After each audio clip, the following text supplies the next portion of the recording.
Zimbabwe's political debate should focus on the presidential age limit rather than term limits. Former Masvingo Central MP Jefferson Chitando has argued, warning that advanced age leadership hampers national development. Sabina mashoko kudai toko pana Chitando achichallenja ZANU-PF to limit presidential age to 80 and subscribe like on the bell icon.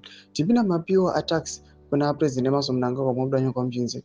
Instead of pushing to amend the presidential term limit, ZANU-PF must campaign for the amendment of the presidential age limit to 80 years. This disease of having a moving case as president SES underdeveloped Africa, Chitando said on Wednesday.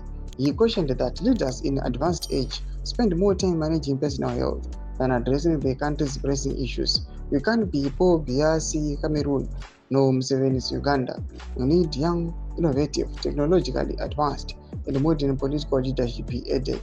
Chitando said that if ZANU-PF is truly a patriotic and responsible political party, it must prioritize a presidential maximum age limit amendment for 2028. He described this as a progressive move compared to proposals that would keep presidents in office well into their 90s.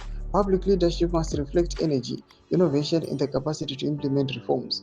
An age limit is necessary to ensure that national priorities take precedence over personal longevity in office, Chitando emphasized. The former MPC remarks come amid growing discussions about electoral reforms and the future of leadership in Zimbabwe, highlighting the need for a younger, forward-looking political class to drive the country's modernization agenda. Hashtag no to 2030 agenda. Electoral reform now. Presidential maximum age limit. Thomas Kwamida chitagwa panapa. Aiwa na former MP. Pinagome section medu zofunguro enyo. Not to leave pamusoro pechitiko ichi. So subscribe or like. Chitone on the bell icon.